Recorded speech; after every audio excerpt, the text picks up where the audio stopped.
За өнөөдөр улс орныхоо тусгаар тогтнол хөгжил дэвшил ард түмнийхээ эрхчлөө язгуур эрх ашигын баталгаа бодит илэрхийл болсон Монгол Ардын намыг үүсгэн байгуулагчид, ардын хувьсгалын маллайлагчид болон за бүрэн бүтэн байдал инх цагийн бүтээн байгуулалт хөгжил дэвшлийн төлөө халуун ам, бүлээн цус, урсгах хөлс, улирах амьдралаа зориулсан Монголын их орончид, ардын намын үе үеийн удирдагчид, улс ардын аж ахуй салбарын зүтгэлтнүүд болон захамд үеийнхээ байгуулсан гавьяа бүтээсэн алдрыг жил бүрийн улс орон даяар хүндэтгэн дурсаж бахархан тэмдэглэдэг. За уламжил ёсоор өчигдөр Монгол Ардын намын дарга инх хоол, ерөнхий нарийн бичгийн дарга Мөнх бат, за шадар сайд хүрэлцэх улс их хурлын гишүүд болон гишүүд дэмжигчид Жанжин Сүхбаатарын хөшөөнд цэцэг өргөж хүндэтгэл үзүүлсэн байна. Монгол улсын тусгаар тогтнол гэхээр цааталтаа эдийн засгийн аюулгүй байдал, тэгээд иргэдийн аж амьдралын асуудлыг өөдөн дотох, иргэд эх орондоо амгалан тайван амьдрах, ер нь энэ нийгмийн амар тайван байдлыг бий болгох, эв нэгдлийг эрхэмлэх, эдгээр үндсэн зарчмуудыг бас урьдлага болгож Монгол Ардын нам бол засгийн газарт орж ажиллах шийдвэрийг гаргасан. Бид бол эв нэгдлийг эрхэмлэж байгаа. Улс орны хөгжил зэцгэлтийн төлөө бол эвтэй нэгдэлтэй байж энэ улс төрийн хүчнүүд ажиллах ёстой гэж үзэж байгаа.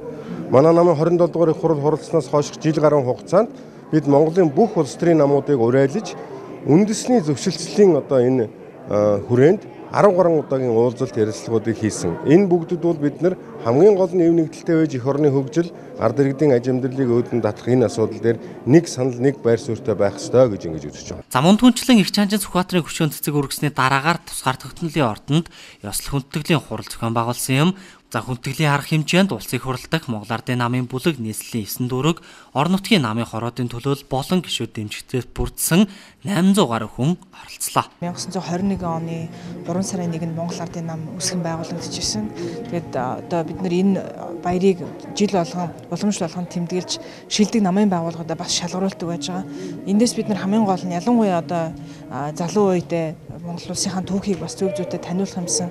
Өнөөдрийн Монгол улсын түүх, Монгол улсын тусгаар тогтнол, Монгол Ардын нам бас ямархуу их гавьяа байгуулсан бэ гэдгийг бас таниулах юм. Цаашлаад бид нар энэ ивээр, энэ их хүчээр бие биендээ ойлголцлоор дараагийнхаа бас хөгжил дэвшлигээс тодорхойлох юмсан гэсэн ийм утга агуулгаар 94 жилийн энэ түүхтэй манай их орончдын баярыг Монгол Ардын нам үүсгэн байгуулагдсан өдрийг тэмдэглэдэг байж байгаа. За энэ үеэр жилийн хугацаанд үр бүтээлтэй амжилттай ажилласан шилдэг намын байгууллагуудыг шалгаруулдаг. Энэ жил 7 номинацид 2014 онд амжилттай ажилласан нийт 12 шилдэг намын байгууллагыг шалгаруулж Сүхбаатарын цом өргөмжил гардууллаа.